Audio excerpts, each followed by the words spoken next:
네, 시작하겠습니다. 안녕하세요. 우리 또 벌써 모의고사 시작했어요. 자꾸 다가오죠, 날짜가. 그래서 오늘 아까 이렇게 지나가면서 봤는데 선생님도 안 계실 때 제가 만져보진 않았는데 틈 사이로 빈칸들이 답안지 안 쓰신 거를 봤어요. 그래서 안 되는데 막 이러면서 그랬습니다. 예. 음, 날짜가 막 이게 오니까 저도 이게 특별히 뭐 이렇게 힘들게 몸을 혹사시키지 않았는데 막 몸이 하나씩 하나씩 뭐가 고장이 나는 것 같아요. 이게 신경이 쓰여가지고 그런가 봐요. 그래서 아 제가 이러는 막 선생님들은 하루하루 이게 얼마나 힘드실까 막 이런 생각했는데 밝으신 것 같아요. 어떻게? 네. 일단 우리 이거 12주 동안 모의고사 하는 거 설명드리고 시험, 문항, 유형 예전에 했었지만 다시 한번 살짝 보고 그렇게 하고 이제 가볍게 OT 하고 시작할게요. 예, 저희 지난번에 제가 마지막 주에 말씀드렸었는데 12주 동안 진행을 하고 예, 6주 동안 과목으로 나눴죠. 그래서 이것도 사실 그때 제가 고민을 되게 많이 했거든요. 그런데 문제풀이 할 때 이렇게 분위기상 봤을 때 과목을 나눠야 선생님들이 포기하지 않고 열심히 하시겠다는 생각이 들었어요. 그래서 이렇게 나눴고요. 이걸 이때 나눠서 할 때 선생님들이 진짜 이렇게 자세히 일주일에 두 과목, 세 과목 정도로 하는 거는 이때가 마지막이라고 생각을 하시고 이제 실전 모의고사부터는 다 모든 과목 통합해서 할 거거든요. 그러니까 지금 하실 때 꼼꼼하게 봐두세요, 선생님들 꼭. 물론 이거 말고 또 교육학도 있으니까 힘드시겠지만, 그죠? 그래, 계약도 하시고 그래서 힘드시겠지만, 그래도 지금 할 때 꼼꼼하게 봐두시고요. 일단은 우리 예전에 원래 시험 과목 있었던 것들 하나씩 넣고, 그리고 작년부터 추가된 과목들 이렇게 섞어서 배치를 했는데, 오늘 이상심리학이 이제 첫째 주로 간 이유는 저희가 불과 2주 전에 했어요. 그쵸? 그래서 문제풀이 할 때 되게 뒷부분에 7주차 강의에서 했었는데, 선생님들이 이제, 의견을 많이 주셔가지고, 이게 5월 달에 했을 때 이제 범위가 너무 광범위하니까 어떻게 손을 대야 될지 몰라서 못 보고 있었다고. 그런데 이제 문제풀이 하니까 역시나 문제 못 푸셨고, 그리고 해설 강의를 들으시니까 좀 정리가 되고, 해설 강의 듣고 이제 이거를 복습하려고 보니까 좀 이렇게 머리에 잘 들어오는 것 같다. 이렇게 말씀을 하셨어요. 그래서 다루지 않았던 부분들도 빨리 했으면 좋겠다. 이런 의견들이 있어가지고, 그래서 오늘도 이상심리학을 넣고, 또 아마 또 오늘 한숨 나오셨을 거예요. 그쵸? 그때 그렇게 열심히 또 문제풀이 할 때 했는데 막 아는 게 또 없고 왜냐면 내용을 제가 안 겹치게 넣었으니까 그래서 그러셨을 거예요. 그리고 상담이론과 실제 같은 경우에는 우리가 기출에서도 많이 했었고 그리고 문제풀이 할 때도 이렇게 하루에 상담이론과 실제 한 과목만 했었거든요. 그래서 문제를 비교적 이렇게 다양하게 문제를 냈었기 때문에 비중을 얘를 특별히 많이 하진 않았어요. 좀 비슷하게 했었고 역시나 이번에도 기출에서도 논술을 많이 했었기 때문에 이상심리학으로 제가 논술 문제를 냈습니다. 그래서 조금 또 이제 진단을 하시는 것도 있지만은 구분해서 보시는 거나 원인 같은 거 하시라고 이상심리학에 그렇게 넣어드렸고 그래도 이게 제일 하기 싫은 과목인데 하고 나면 재밌지 않을까 저는 그렇게 생각을 해요. 개인적으로. 음, 이게 참 빡빡해요. 저희 일정이 그죠? 한 주도 안 쉬고 가야 돼요. 시험이 원래 12월 초 예전에 이렇게 했었는데 작년부터 이제 11월 마지막 주로 땡겨져서 이렇게 됐고 시험 시간은 9시부터 90분 동안 원래 시간 하는 90분 하시고 그다음 원래대로 하면 쉬는 시간이 40분이고 그리고 이게 10시 40분에 시작되죠. 9시에 원래 교육학을 보시니까. 그런데 일단 9시부터 이렇게 시작을 해가지고 하고요. 쉬는 시간 20분 하고 점심시간은 좀 줄었어요. 40분으로. 그래서 너무 나중에 이제 시간이 좀 나가서 밥을 먹기에는 시간이 부족하다 하시면 해설 강의를 20분 조금 뒤로 미뤄가지고 할 수도 있으니까 말씀해 주세요. 글씨가 좀 작죠? 지난번에 했었으니까 이거 간단하게 할게요. 올해 일단 이렇게 되고 있고요. 지금 교육학 예, 60분 동안 하고 배점 20점 들어가는 거죠. 그래서 오늘 하신 게 이제 전공 A, B. 그래서 90분, 90분씩 하셨어요. 그래서 배점이 여기에 8문항 2점짜리들 들어간 거 기입형 하셨죠? 아마 술술 하셨을 것 같은데. 그리고 이제 아닌가 보다. 4점짜리 예, 6문제 들어가 있고 그다음 여기도 이제 4점짜리 5문항, 5점짜리 2문항. 근데 4점짜리, 5점짜리가 1점 차이인데 좀 5점짜리가 약간 6, 7점 같이 그렇게 들어가 있죠. 근데 실제로 근데 요즘 시험에서 그렇게 내는 것 같아가지고 저도 그렇게 했어요. 논술형 10점짜리 들어가 있고 그래서 40점, 40점. 예, 이번에 보는 시험까지는 이렇게 적용이 되죠.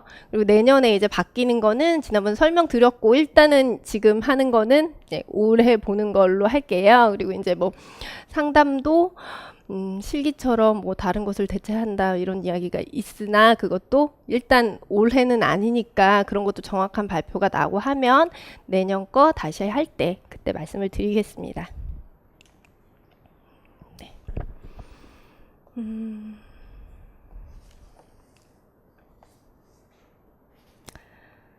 선생님들이 또 질문을 많이 주신 게 이제 날짜가 다가오니까 아침에 일어나는 것도 많이 물어보시더라고요. 제가 이제 강의할 때도 말씀을 드렸나요? 제가 막 한동안 2시, 4시 막 이때 일어나서 하고 막 이렇게 했었던 거라 어떻게 그렇게 일어나냐고 그러셔서 저는 지금도 계속 그 알람이 어플을 쓰고 있거든요.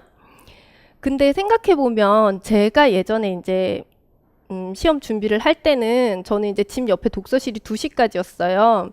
그래서 낮에 이렇게 시간 내서 공부하고 또 이렇게 저녁 때 또 집에 왔다가 밤 11시에 가서 2시까지 공부하고 그렇게 했었으나 알람 그때 잘 못 일어났거든요. 지금 생각해 보면. 근데 지금은 제가 알람 안 끄고 잘 일어나요.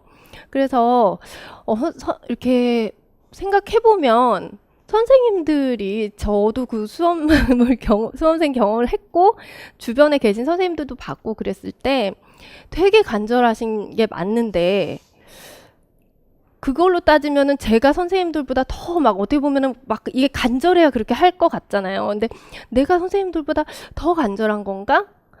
비슷할 것 같은데 이런 생각이 드는 거예요. 그리고 생각해 보면 왜 저는 그때 저도 알람을 끄고 잤으면서 지금은 뭐 이렇게 벌떡벌떡 일어날까 이런 생각을 해봤는데 차이가 그건 것 같더라고요. 선생님들 지금 이제 인강으로 들으시는 분들은 한 80일 정도 남으셨을 거고 자꾸 날짜 얘기해서 지금 죄송한데 예, 우리 한 83, 4일 정도 지금 남았을 거예요. 이제 저는 계속 강의 날짜가 최대 7일인 거예요. 남은 저한테 디데이는. 오늘 강의를 하면 쉬고 싶은데 집에 가서 발 뻗고 쉬면 뭔가 마음이 불편해요. 또 7일밖에 안 남았고 오늘 저녁에 또 저녁 먹고 어떻게 자면은 일요일이니까 내일은 좀 애들이랑 놀고 싶은데 일요일에는 되도록이면 아이들하고 보내려고 생각은 하고 있는데 마음 어딘가 계속 찜찜하거든요. 지금 또 뭐 준비해야 되는데 첨삭해야 되는데 막 이게 이제 머릿속에 막 있는 거예요. 그 차이인 것 같아요. 선생님들도 시험이 계속 디데이가 한 자리 남으셨으면 알람 다시 끄고 주무시거나 그러지는 않을 것 같아요. 그쵸. 그래서 그 차이가 있는 게 아닌가. 그래서 어떻게 보면은 선생님들이 지금 다시 끄고 주무시는 게 다 저도 그렇게 했었고 좀 공통인 것 같고 그래서 그거에 대해서 너무 스트레스 안 받으셨으면 좋겠고 또 한편으로는 계속 선생님들도 그럼 한 자리 남았다고 생각하시고 예, 그렇게 하셔서 계속 긴장하셔가지고 그러니까 일단은 그러니까 너무 몸을 혹사시켜서 망가지지는 않으셨으면 좋겠으나 진짜 시험 보고 나서 일주일만 더 있었으면 내가 더 열심히 했을 텐데 이런 아쉬움은 안 남았으면 하는 바람이 있어요. 나 할 만큼 했다 진짜 이런 마음으로 이렇게 시험장 나오실 만큼 지금부터 좀 타이트하게 시간 활용을 잘 하셨으면 좋겠어요. 예, 일단 모의고사 오늘 시작이라서 이런 말씀 드리고 시작을 했고요. 그리고 알람이 어플에서 저는 여전히 화장실 사진 찍는 걸로 하고 있어요. 예. 그 뭐 계산하는 것도 있고 흔드는 것도 있고 막 그러잖아요. 그거 하고 있고 그러니까 선생님들이 아침에 저처럼 이렇게 밖에 가서 사진을 찍으시고 절대 다시 들어가시면 안 돼요. 누우시면 안 되고 자더라도 책상을 가겠다 해서 일단은 책상 앞으로 가서 앉으시면 잠깐 뭐 이렇게 멍하니 있거나 그렇더라도 다시 좀 이렇게 정신이 맑아지면서 집중하실 수 있지 않을까 하는 생각이 듭니다. 네. 예, 그러면 우리는 다시 공부를 해설 강의 시작하겠습니다. 지금 2점짜리가 이제 계속 나오죠. 키치너의 윤리적 의사결정 원칙을 순서대로 쓰시오 이랬는데 이거 지겨우실 수도 있어요, 선생님들. 그런데 그래도 제가 문제 풀이 때 안 냈던 것들을 낸 거거든요. 자꾸 본 것 같아서 그러실 수 있는데 이제 기출에 나왔었고 저희 문제 풀이 때는 안 냈었던 걸로 제가 이렇게 분포를 했어요. 문제 볼게요. 자, 나 전문 상담 교사의 행동에 해당하는 키치너의 윤리적 의사결정 원칙을 순서대로 쓰시오. 동급 학생에게 성폭력을 당한 민지의 담임 교사는 전문 상담 교사인 김 교사에게 상담을 의뢰하였다. 그러나 민지는 남자 선생님과 상담하고 싶지 않다면서 상담을 거부하여 김 교사는 민지가 전문 상담사인 윤 교사 여자 선생님께 상담 받을 수 있도록 연계하고 민지에게 자신의 도움이 필요하면 언제든지 찾아와도 좋다고 하였다. 라고 했습니다. 쓰셨죠? 자율성 존중. 그죠? 이제 그 민지의 의사를 존중해서 선생님이 그렇게 연계를 해주신 거죠. 그리고 박 교사는 10년간 전문 상담 교사로 재직하면서 TAT, SCT, MMPI, MBTI 등 다수의 심리 검사를 진행하였다. 최근 웩슬러 지능 검사도 연수받아 자격을 취득하였으나 자신이 없어서 웩슬러 지능 검사를 직접 실시하지 않고 임상심리사를 초빙하여 실시하였다. 이거는 비유해성, 무해성이랑 똑같죠. 비유해성. 자신 없는 그런 기법이라든지 자격되지 않거나 그런 것들 사용하지 않고 내담자에게 피해 주지 않도록 하는 거죠. 그래서 하나씩 보도록 하겠습니다. 자율성 존중은 내담자는 자신의 행동을 스스로 결정하고 처리할 수 있는 자율적 존재이므로 상담자는 내담자가 자기 행동에 책임질 것을 기대하고 존중해야 한다. 비유해성. 상담자는 다른 사람에게 손해를 주거나 해를 입히거나 위험에 빠뜨리지 않아야 한다. 이것은 내담자에게 해를 끼치지 않을 거라고 확신할 수 있는 개입 방법만 사용할 수 있는 의무로 상담자들이 내담자를 위한 치료의 위험성을 인식 및 평가하고 유해성이 없음을 확인한 후에 개입함을 의미한다고 하고 있습니다. 그리고 이제 선의 공정성, 충실성이 있죠. 선행을 베풀겠다는 의도를 가지고 행동해야 한다. 그래서 내담자의 성장이나 복지에 도움을 줄 수 있도록 해야 하는 거죠. 그렇게 할 수 있도록 노력을 해야 된다라는 거고, 공정성, 정의, 인종이나 성별, 종교, 또 학교니까 좀 더 리얼하게 성적 막 이런 걸로 차별을 한다든지 여러 가지 이유가 있겠죠. 그런 걸로 차별하지 말고 모두가 서비스를 동등하게 받을 수 있다. 우리 이거는 집단 상담에서도 비슷한 문제가 있었어요. 그래서 자신이 좋아하는 사람만 특별히 뭔가를 더 기회를 주고 그렇게 하는 게 아니라 모두에게 똑같이 기회를 주고 서비스를 다 받을 수 있도록 하는 거. 그리고 충실성, 내담자와의 약속과 진실에 충실한 것으로 신뢰를 이끌어내는 데 있어서 핵심적인 역할을 한다. 충실함으로써 신뢰를 더 얻을 수가 있겠죠. 그리고 이건 내담자뿐만 아니라 동료들이나 동료 상담 교사나 아니면 기관에 같이 근무하는 사람이나 아니면은 그 소속 기관에도 다 충실해야 하는 것을 의미하는 거. 5가지. 이거는 안 보고도 이렇게 쓰실 수 있으셔야 돼요. 제가 기입형으로 냈지만 이게 뭔지 쓰라고 할 때도 이렇게 쓰실 수 있도록 해 놓으시고, 자, 이번 문제 볼게요. 자, 준서, 초등학교 6학년. 자, 이제 초등학생 등장했어요, 우리. 어머니를 면담한 내용이다. 준서의 어머니. 밑줄 친 기억, 니은에 해당하는 용어를 쓰시오. 자, 선생님, 준서에게 어린 동생이 있어요. 이제 돌 지난 아기입니다. 저는 준서와 동생의 나이 차이가 많이 나서 동생이 태어나면 준서가 예뻐해 줄 거라고 생각했어요. 그런데 준서는 동생이 태어났을 때 신기해하면서도 동생을 안아보려 하지 않았어요. 더 듬직한 오빠가 될 줄 알았는데 오히려 다시 어린아이가 된 것 같습니다. 자, 어떤 행동을 보고 그렇게 느끼나요? 그랬더니 1학년 때부터라고 했는데 이제 초등학생이니까 초등학교 1학년 때부터겠죠? 네. 손이 많이 가지 않아도 될 만큼 스스로 알아서 잘하는 아이였어요. 준비물도 숙제도 알아서 잘하고 반에서 회장도 맡아서 했죠. 친구 관계도 좋아서 친구들과 놀고 집에 늦게 오기도 하지만 그래도 자기 할 일을 하기 때문에 잔소리할 필요 없습니다. 그런데 요즘은 친구도 안 만나고 바로 집에 와서 옆에만 붙어 있으려고 해요.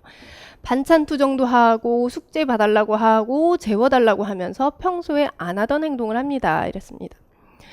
자, 어머니께서 어린 동생을 챙기는 모습이 준서는 관심과 사랑을 빼앗겼다는 생각이 드는 것 같습니다. 준서가 듬직한 모습을 보일수록 자신에게 관심과 보살핌이 오지 않을 거란 생각에 자기가 성숙해지고 듬직해질수록 오히려 엄마가 나를 더 안 챙기겠구나 하는 생각을 했다라는 거죠. 그래서 더 어린 행동을 하는 것 같아요. 자, 기억 나왔습니다. 지금보다 더 성숙해지는 것이 두려울 때 현재의 상황과 단계에 머물러 버리는 경우, 이건 그냥 지금 상태에 머물러 버리는 경우도 있고 편안하고 행복했던 과거 행동으로 회귀하고자 더 낮은 수준으로 돌아가면서 불안을 회피하는 경우도 있습니다. 두 가지 있죠. 그래서 이렇게 준서처럼 혼자 사랑받다가 이렇게 동생이 생기는 경우 이런 행동을 많이 합니다. 예, 동생 생겼을 때 아이들이 진짜 많이 이렇게 하죠. 어린 양도 많이 하고 그러는데, 예. 일단 자, 지금 상태에서 머물러 버리는 거 고착이라고 하죠. 우리가 정신 분석에서 고착. 그리고 오히려 더 낮은 수준으로 되돌아가는 거 퇴행이라고 합니다. 그래서 특정 발달 단계에서 욕구가 과대 충족될 때 다음 단계로 넘어가지 못하고 그 단계에서 발달 정지가 일어나는 거.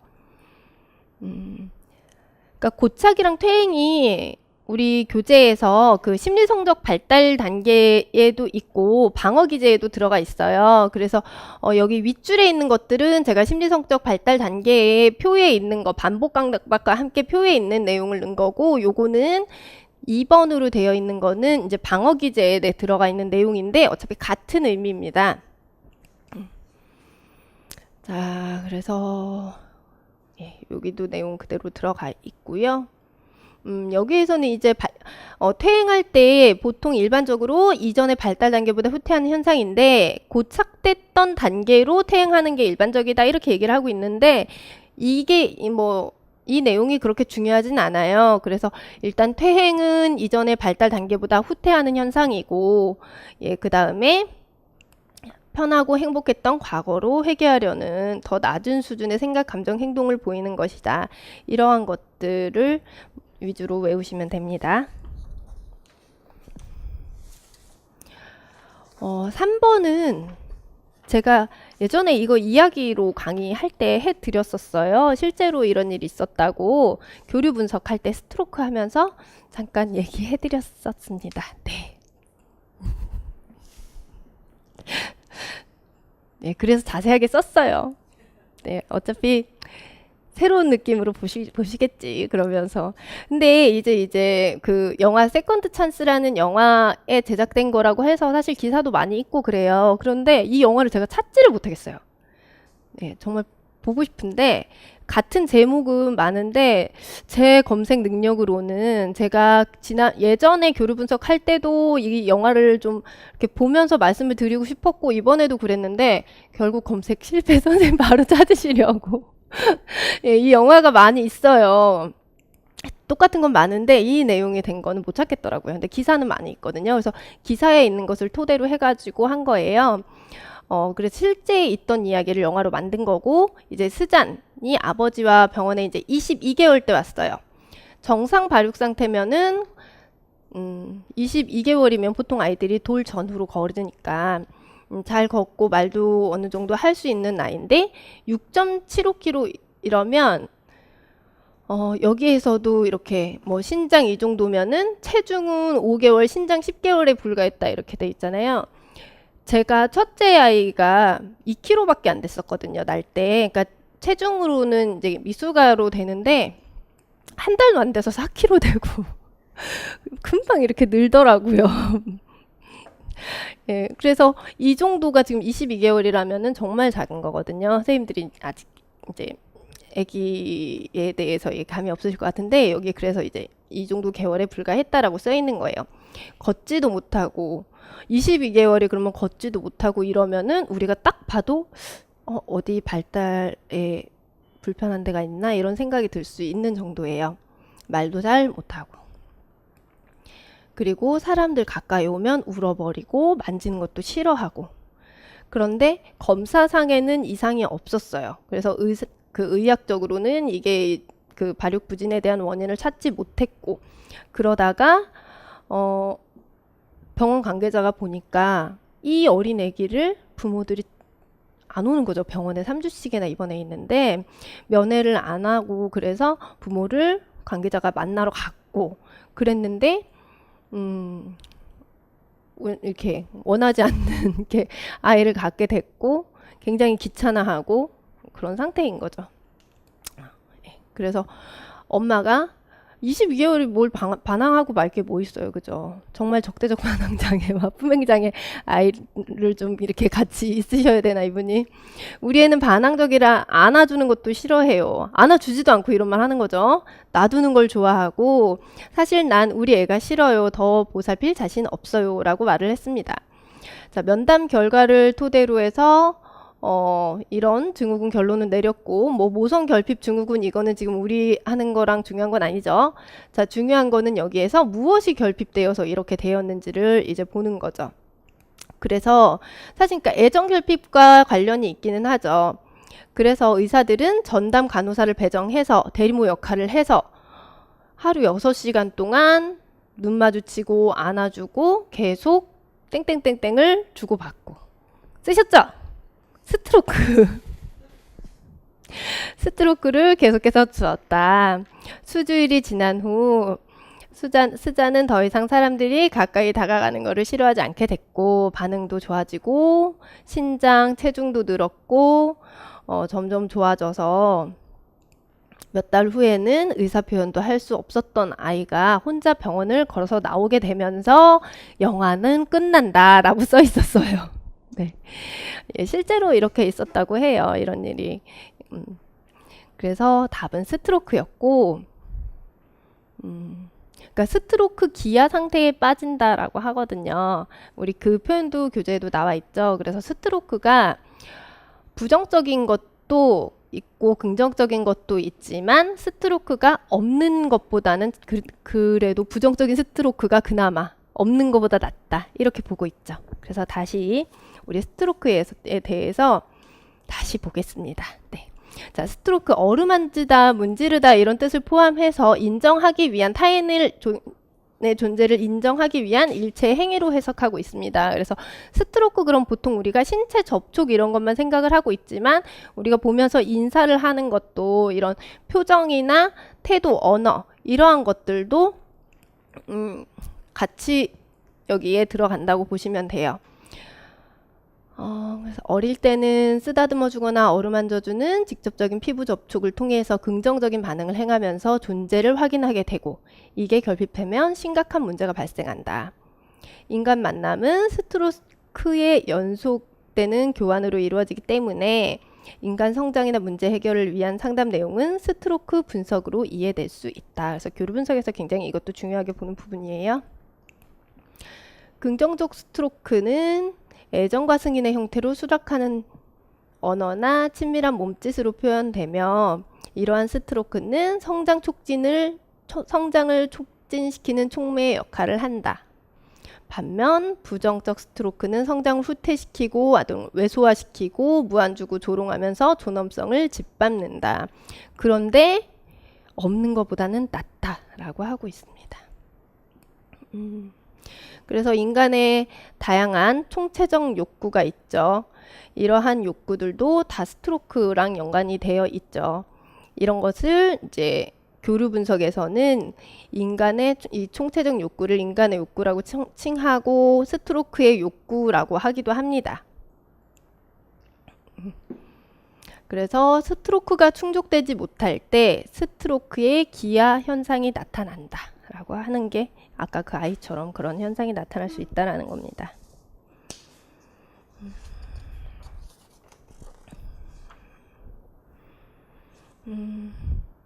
여기 앞에서 했던 내용이랑 좀 겹치는 부분이에요. 그래서 긍정적 스트로크 말 그대로 긍정적 스트로크가 있고 그리고 부정적 스트로크가 있고 무조건적 스트로크가 있는데 긍정적 스트로크에서는 어떤 그 사람 자체에 대한 인정을 하는 그런 긍정적 스트로크가 있고 또 조건적으로 네가 이러이러한 걸 하면 네가 100점 맞아오면 네가 청소를 다 해놓으면 널 좋아할 거다 이런 조건에 의해서 긍정적 자극을 주는 것도 있어요.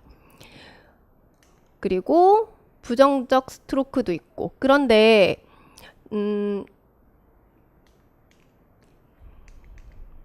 여기에서 조건적 스트로크가 있었잖아요. 근데 조건적 스트로크를 이 안에 넣었는데 무조건적 스트로크도 예시를 보시면 난 네가 누구든 어떤 존재든 기꺼이 너의 모든 것을 수용하는 거죠. 무조건적으로. 그렇게 하면서 우리의 어려움을 함께 해결하기 위해 협력할 수 있다. 이렇게 하는 것들인데 이게 긍정적인 거죠. 이것만 보면. 그런데 무조건적으로 싫어할 수도 있어요. 그죠? 그래서 이거를 긍정적, 무조건적 스트로크가 긍정적이다. 이렇게 쓰시는 거는 안 되는 거예요. 이거는 난 네가 싫어. 헤어져. 왜? 그냥 싫어. 그냥 싫어. 너 다 싫어. 무조건 싫어. 그럴 수도 있잖아요. 그래서 얘가 꼭 긍정적이지만은 않다라는 거 다른 쪽으로도 볼 수 있기 때문에 요 예시만 보고 그렇게 헷갈리시지 말라는 거. 이거 예전에 제가 다 예시 들어드렸는데 생각 안 나시죠? 왜 저희 남편이 저 연애할 때 맨 처음에 뭐 넌 내가 왜 좋니? 그래서 제가 그냥 난 다 좋아 이랬는데 오빠 내가 왜 좋은데? 이랬더니 네가 잘 웃어서 좋아 이러니까 그때 제가 이 사람은 그럼 내가 안 웃으면 날 안 좋아하는 건가? 나는 기분이 나빠도 맨날 웃어야 되나? 이런 생각이 정말 그때 들었어요. 아주 오래전이지만 진짜 그랬거든요.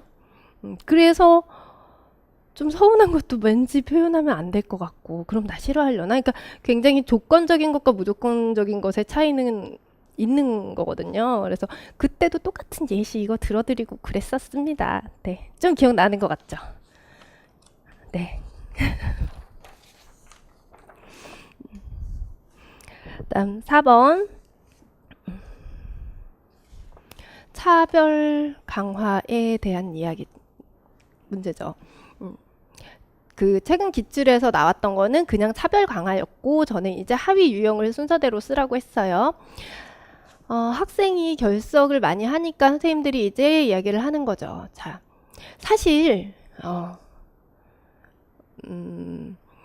전문 상담 교사들이 이제 대화 내용이다 하면서 막 선생님들이 이렇게 막 파고들여서 만약에 생각을 하시면 저희 반의 결석을 전문 상담 교사가 담임을 맡나 막 이런 생각을 하지 마시고 문제를 우리가 전문 상담 교사라고 해야 되니까 이렇게 들어간 거니까 그런 거는 크게 우리 신경 쓰지 말고 내용을 볼게요. 자, 결석을 많이 하는 아이가 있어요. 상담도 하고 가정 방문도 했는데 변화가 없어서 걱정입니다.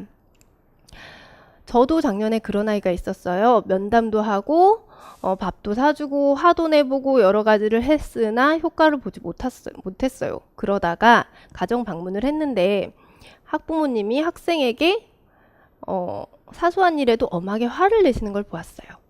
그 모습을 보고 학생에게 칭찬을 해줄 방법을 찾아야겠다고 생각하다가 그 칭찬을 너무 못 받으니까 좀 내가 나라도 칭찬해줘야지 하면서 학교를 안 오는 학생이니까 그냥 학교에 오기만 하면 무조건 칭찬을 해주는 거예요. 지각을 하던 숙제를 뭐 안 해오던 잠을 자던 중간에 나가던 무조건 학교에 오기만 해도 칭찬을 해주는 거예요. 그랬더니 횟수가 줄어들었어요. 자, 이거는 다른 행동, 차별 강화예요. 그 행동만 안 하는 다른 행동을 하면 칭찬해 주는 거. 그렇게 하면서 강화를 해주는 거. 좀 이름이 헷갈려요. 대체 행동, 다른 행동 막 이런 식으로 들어가서 그런데 다시 볼게요, 선생님. 우리 자, 저도 비슷한 경험이 있어요. 지각을 많이 하는 학생이 있었는데 지각 횟수가 주 2회 이하일 경우 야간 자율학습을 하루 빠지게 해준다고 했어요. 그랬더니 횟수가 줄어들었다는 거죠. 자, 이거는 좀 다르죠. 횟수를 줄여주는 거예요. 횟수나 빈도가 많을 때 그 문제 행동의 그 빈도수를 줄이는 거예요. 그래서 지각을 안 하게 하기 위해서 그렇게 했더니 지각하는 횟수가 줄어들었다. 그럼 이거는 저비율 행동이 되는 거예요. 자, 그래서 다시 볼게요. 차별 강화.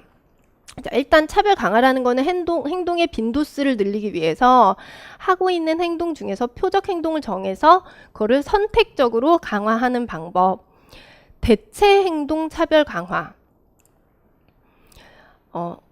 자, 결석을 했을 때는 강화하지 않고 대신에 그걸 대신할 수 있는 바람직한 행동을 했을 때 강화하는 방법. 결석, 지각 이렇게 비교하면 될까요? 지각도 바람직한 건 아닌데 그거보다 다른 거. 폭력을 쓰는 아이가 있으면 네가 기분 나쁜 걸 말로 표현해. 이런 식으로 이제 대체 행동을 주는 거예요. 그래서 대체 행동을 했을 때 그때 강화를 해줘서 그런 것들을 강화시킬 수 있도록 하는 대안적 행동이 들어가는 거예요. 여기에는 대안적 행동. 그래서 어떤 대안적 행동을 할지 정해서 해야 되겠죠. 그리고 이거는 이제 그렇게 하다 보면은 때리는 학생이 말로 표현을 하게 되면은 때리는 것은 속어되고 말로 하는 것이 강화되고 이렇게 되는 거예요. 이게 대체 행동 차별 강화. 자, 정해진 시간 간격 동안 정한 기준만큼 또는 기준보다 적게 발생했을 때 강화하는 방법으로 표적 행동에 대한 발생 기준치를 먼저 설정해야 한다. 이거 방금 앞에서 나왔던 거죠.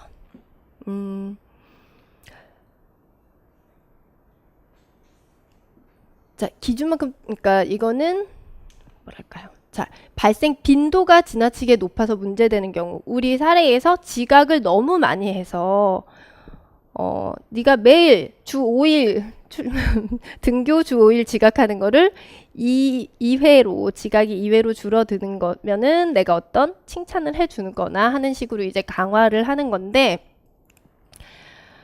그러니까 이거 같은 경우는 빈도에 초점이 들어가야 돼요. 발생 빈도가 너무 많아서 문제가 될 때. 그래서 앞에 좀 전에 읽었던 거지만 일정 시간 간격 동안이라고 했잖아요. 그러니까 제가 정한 게 사례에서 일주일 동안이라는 기간을 정했고 정한 기준만큼 또는 그보다 적게 너 5번 지각했는데 2번 기준 정하고 아니면 더 뭐 한두 번이 되겠죠. 그렇게 했을 때 강화하는 방법. 그래서 이것도 마찬가지로 기준치를 먼저 설정을 해야 돼요. 무조건 너 지각 줄여라 이게 아니라 딱 3번이면 3번, 2번이면 2번 이런 식으로 줄이는 거입니다. 그래서 이거는 그 많았던 문제 행동을 줄이는 거니까 저비율 차별 강화라고 쓰시면 돼요.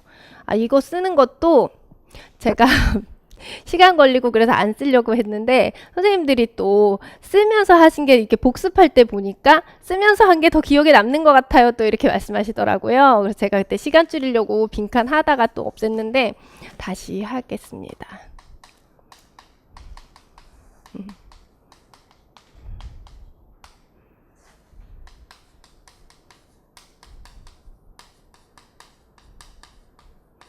네, 저비율 행동 차별 강화라고 쓰시면 되고, 자, 그 다음 일정 시간 간격 동안에 문제가 발생하지 않으면 어떤 행동이 발생하든지 상관없이 강화하는 거. 조금 전에 또 사례에 있었던 거죠. 지각을 하던 잠을 자던 그 행동만 안 하는 나머지 다른 행동들에 대해서 강화를 주는 거예요. 그래서 이거는 아까 대체 행동이랑 헷갈리시면 안 돼요. 그거는 뭔가 다른 거 대체할 거를 정해줘서 하는 거고, 이거는 다른 행동.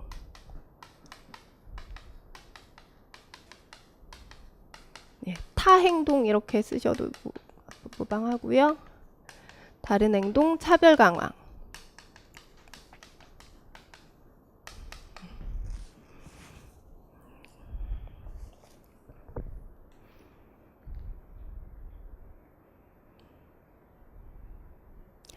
자, 그 다음 마지막으로 상반 행동 차별 강화 있죠. 자, 이거는 문제 행동과 상반되는 행동에 대해서 강화하는 방법이에요. 그러니까 대체 행동이랑 되게 비슷하죠. 대체 행동이랑 비슷한데 그거의 한 종류라고 보셔도 되거든요. 그런데 아까 제가 대체 행동 예시를 때리는 거를 말로 하라고 했잖아요. 근데 이게 상반돼야 되거든요. 그게 그렇게 상반되는 행동은 아니잖아요. 때리는 거, 말로 하는 거, 이게 완전 상반되는 게 아니잖아요. 그러니까 예를 들면은 수업 시간에 막 돌아다니는 아이가 완전히 딱 수업 시간에 고정돼서 앉아서 딱 바른 자세로 뭐 그림을 그리거나 숙제를 하거나 이런 그것과 동시에 이루어질 수 없는 거 있잖아요. 서 있는 애가 앉아 있는 게 동시에 될 수가 없는 거잖아요. 그런 식으로 상반되는 행동, 그런 행동을 했을 때 강화를 하는 거예요. 완전히 반대되는 걸로 했을 때. 그런데 문제는 상반되는 그런 대체 행동을 찾기 어렵다는 거. 그렇죠? 그래서 이렇게 대표적으로 4가지가 있습니다.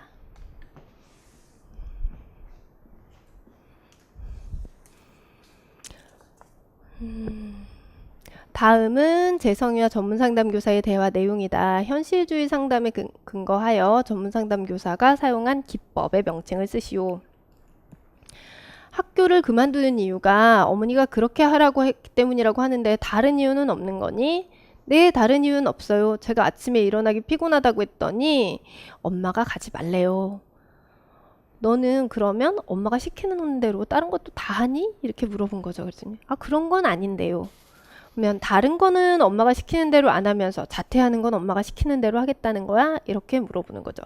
이것도 제가 이거 비슷한 사례로 그대로 우리 그 책에도 있고 들어드렸던 거예요. 맞닥뜨림. 기억나시나요? 그래서 여기에 들어가는 것은 맞닥뜨림 공통으로.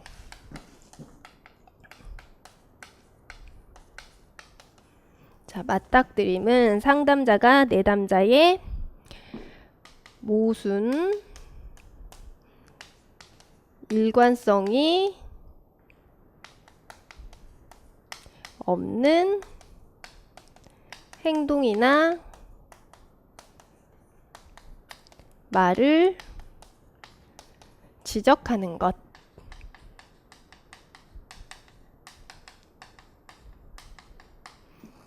맞닥뜨림은 내담자의 모순이나 일관성 없는 것을 지적하는 것. 설명은 상담자 편에서 내담자에게 행동을 가르치는 것. 그렇게 같이 연결해가지고 맞닥뜨림은 요런 거를 지적하고, 설명은 상담자 편에서 내담자에게 행동을 가르치는 거. 자, 그리고 예시 이거 우리 교재에도 이렇게 나와 있는 거예요.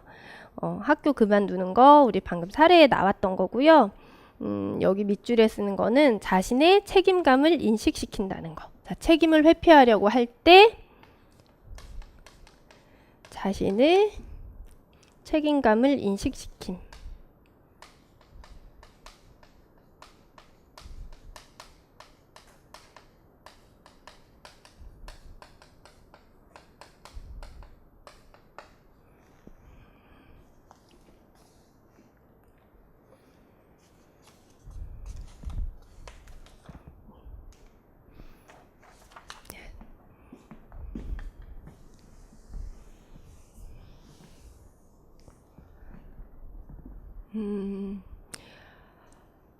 망상장애가 우리 지난번에 이제 조현병 관련해가지고 할 때 잠깐 언급은 됐었어요. 우리 아마 그 2주 전에 했을 때 문제 지문에 이런 거 있었을 거예요. 괴이한 망상. 그러니까 망상이 하나인데 괴이한 경우에는 조현병으로 뭐 진단한다 이런 식으로 제가 문제를 냈었어요. 그래서 답이 틀린 걸로. 왜냐하면 조현병은 망상과 또 다른 것과 이렇게 두 개 이상이어야 하거든요. 그래서 그냥 그럴 때는 괴이할 때는 그냥 망상장애인데 괴이한 망상장애라고 이렇게 구분을 하시면 되는 거고, 자, 망상장애에서 망상을 이제 5가지로 구분을 합니다. 그래서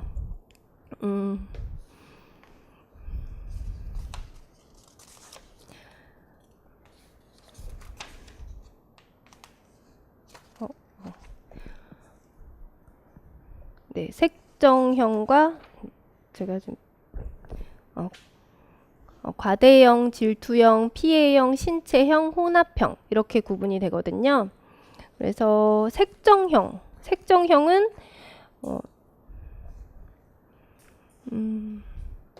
누가 나를 사랑하고 있다.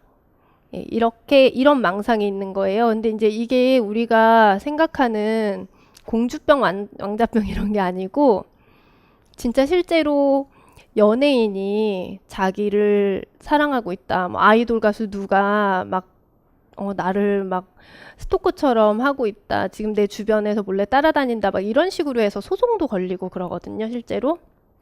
그런 거고, 그다음 과대형은 망상의 중심 주제가 어떤 굉장한 자기가 막 굉장한 재능이나 어떤 특별한 사람이라고 이렇게 자신이 굉장히 대단하고 이런 거라고 착각을 하고 있는 경우. 그다음 질투형은 주제가 자기 배우자나 연인이 외도하고 있다고 그렇게 생각하는 경우고, 피해형은 음모, 속임수 막 이런 것들에 지금 당하고 있다고 믿는 거예요. 그래서 누가 지금 나를 죽이려고 독극물을 이 음식에 다 섞어놨다. 이런 망상들. 신체형은 중심 주제가 신체적 기능이나 감각이 수반하는 경우, 혼합형은 어느 한 가지 망상적 주제도 두드러지지 않은 경우 이렇게 들어가고 있어요. 그래서 일단 크게 5가지 들어가는 거, 그 망상 장애에서는 이 5가지에서 어떤 것에 해당하는지, 뭐 혼합형이면 혼합형, 제가 여기 대표적으로 5개를 했지만 혼합형을 쓴다든지 어떤 거에 해당이 되는지 넣어야 되기 때문에 5가지 종류는 일단 외워 두셔야 돼요.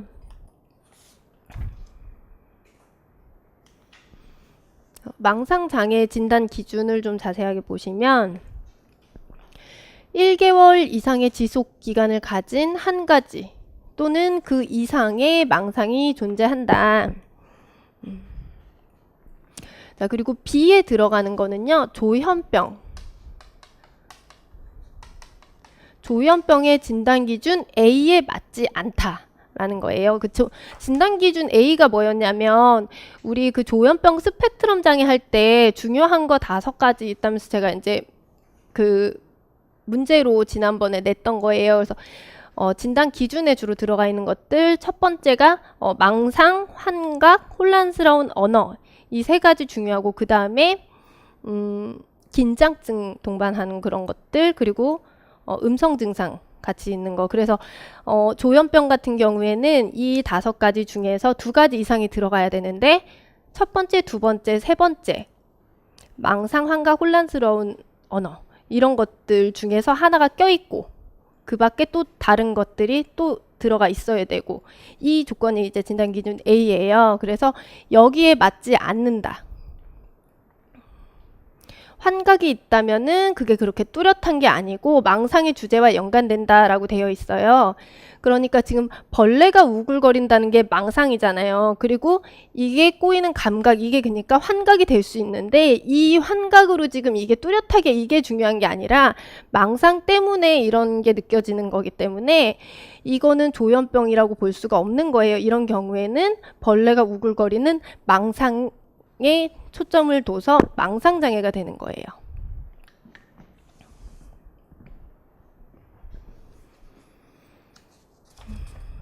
그래서 망상의 영향이나 파생 결과를 제외하면 기능이 현저하게 손상되지 않고 행동이 명백하게 기이하거나 이상하지 않다.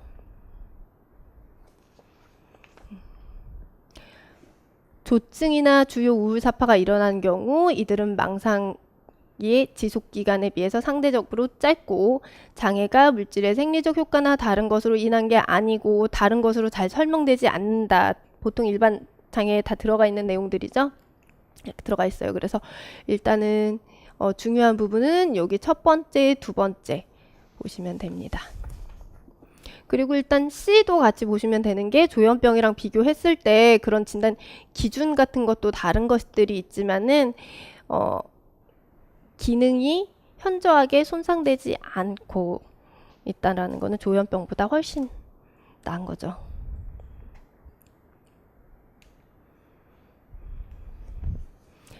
다음 중 하나를 명시할 것. 그래서 색정형, 과대형, 질투형, 피해형, 신체형, 혼합형. 앞에 나왔었던 것들, 요것들을 명시하게 되어 있습니다.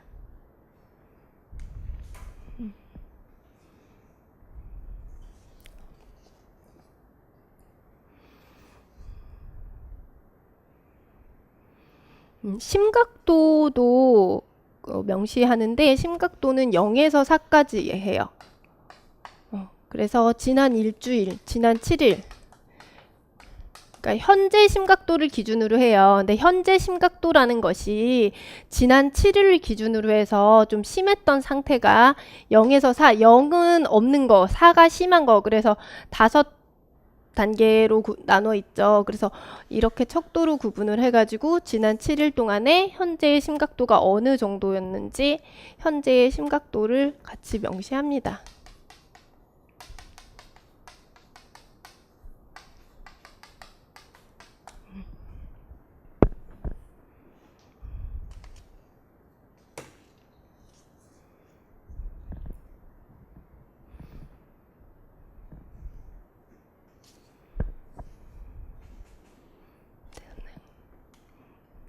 네, 7번.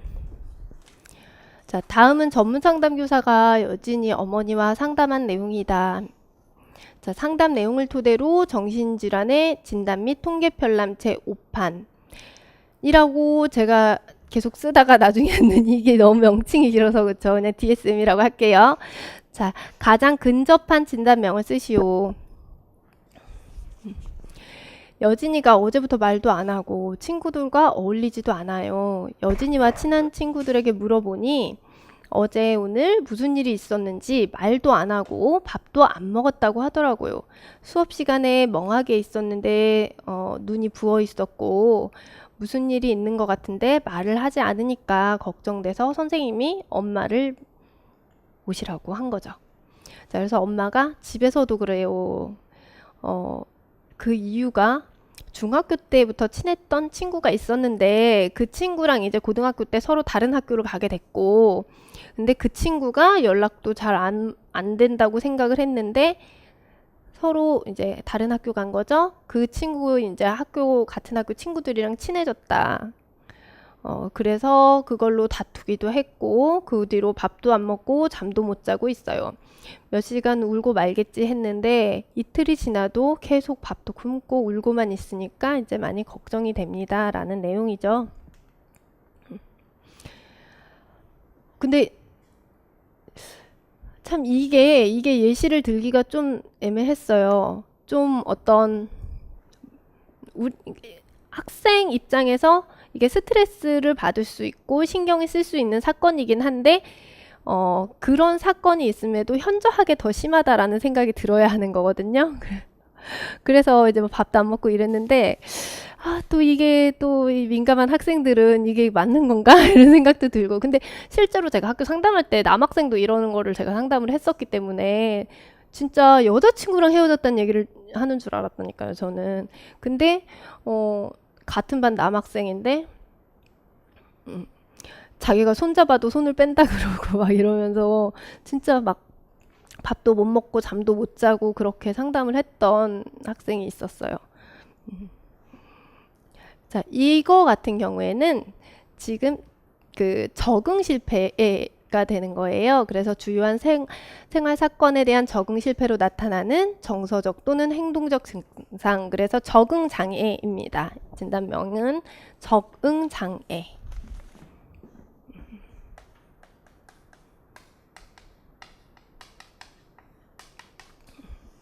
분명히 확인될 수 있는 심리, 사회적 스트레스 사건에 대한 반응으로 부적응 증상이 나타나야 한다. 부적응 증상이 스트레스 사건이 발생한 3개월 이내에 나타나야 한다. 그런데 바로 내릴 수도 있어요, 진단을. 그러한 부적응 증상이 환경적 맥락과 문화적 요인을 고려할 때 스트레스 사건 강도에 비해서 현저하게 심한 것이어야 한다라고 해서 제 기준으로 해서 이제 이 강도에 비해서 좀 현저하게 심한 것으로 이제 사례를 만들었습니다. 그래서 이런 걸로 인해서 심각한 고통을 느끼거나 삶의 영역에서 기능적 장애가 나타나게 되고 이게 다른 걸로 설명이 되지 않겠죠. 네, 적응 장애.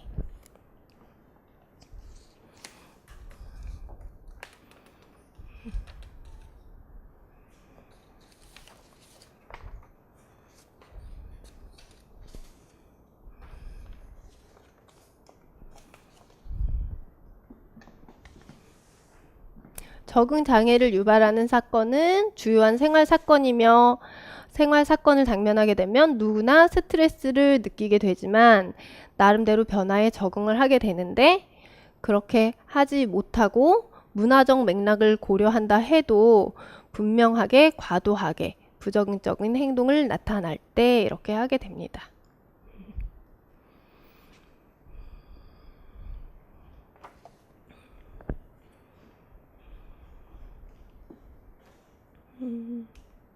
자, 유병률 보시면 비교적 흔한 문제가 되겠죠.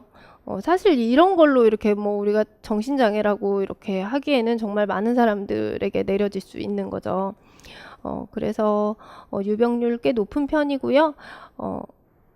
이 수치는 늘 말씀드렸지만 참고만 이런 것들은 왜냐하면 다 책마다 다르게 나와 있기 때문에 그래서 정신건강기관 뭐 센터라든지 일반 상담기관 이런 데를 했을 때는 5에서 20% 정도가 진단이 되고 정신과 병원을 방문한 사람들은 절반 정도가 진단이 된다고 그렇게 하고 있습니다. 이 장애가. 자, 적응장애 증상은 3개월 이내에 시작되고 스트레스 요인이 사라진 후 6개월 이상 지속되지 않는 것이 일반적이라는 거고요. 이게 진단 기준은 아니에요. 그냥 일반적이다 이렇게 참고만 하세요.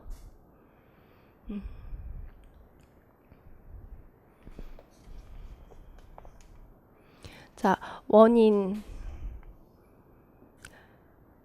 자, 동일한 스트레스 사건에 대해서 개인마다 적응 능력이 다른 이유에 대해서 주목을 하고 있습니다. 스트레스 사건에 대한 심리적 반응과 대처 방식은 성격이나 자존감, 자신감 등등등 예, 그런 것들이 이제 영향을 미치는 것이다. 자, 역경과 좌절을 견뎌내고 회복하는 탄력성. 탄력성이 어린 시절 부모와의 관계에서 커다란 영향을 받게 됐고 그리고 환경적 요인이 중요한 역할을 할 수 있다. 스트레스 사건에 직면한 개인에게 정서적 지지와 위안을 보내주고 상황을 이겨내도록 도움을 주게 되는 사회적 지지 자원이 부족하거나 열악할 때 더 쉽게 이런 장애가 올 수 있다. 이렇게 보고 있습니다. 자, 적응 장애를 위해서는 지지적인 치료를 많이 하고 있습니다.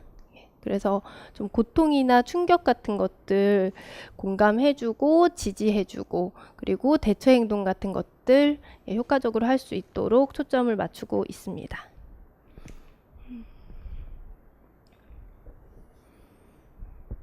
근데 이게 이렇게 적응 장애가 지금 보시면은 우리 지난번에 이제 주요 우울 장애 했었단 말이에요.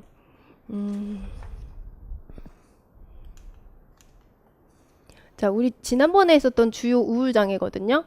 여기에도 보면은 약간 비슷한 내용들이 들어가죠. 계속 우울하고 뭐 밥 같은 것도 잘 못 먹고 뭐 잠 못 자고 이러한 것들이 나타날 수 있어요. 근데 만약에 그 증상들이 적응장애가 아니 적응장애인 줄 알았는데 보니까 여기에 다 해당이 되고 그리고 여기에서 그러니까 지금 제가 사례에서 좀 혹시 이걸로 쓰시거나 헷갈리실까 봐서 구분을 했는데 여기 기간을 넣었어요. 어제부터라고. 어제부터 말도 안 하고 이런 식으로 하고 있고 그래서 그 친구가 이제 최근에 그런 일이 생겼던 것처럼 이렇게 제가 지금 이야기를 했어요, 일부러. 자, 주요 우울장애 같은 경우에는 2주 이상 나타나게 되죠. 그리고 9개 중에서 5개 이상이 거의 매일 연속적으로 2주 이상 나타나게 되고 이 9가지 중에 5가지 이거 우리 지난주에 했었기 때문에 지금 읽진 않을게요. 근데 이제 만약에 얘가 여기에 이것도 다 충족이 되면은 그럼 이걸로 진단을 내리시면 되는 거예요. 적응장애가 아니라.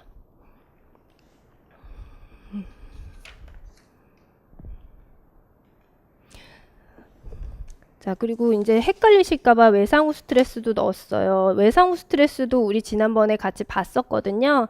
그래서 자세하게 진단 기준을 읽지는 않을게요. 근데 이제, 외상후 스트레스 장애는 외상성 스트레스 요인 발생 후 기간이,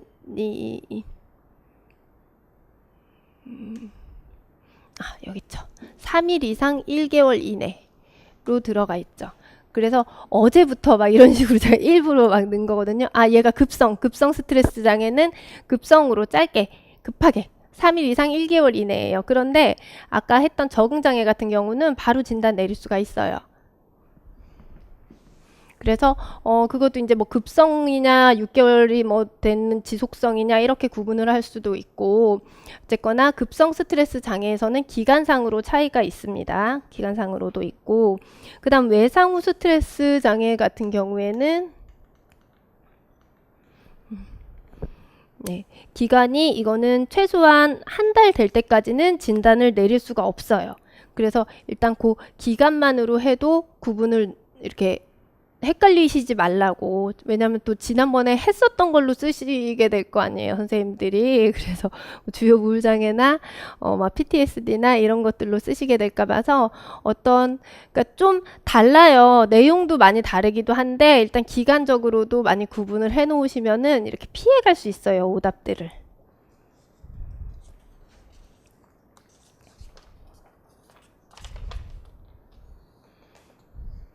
쉬었다가 할게요.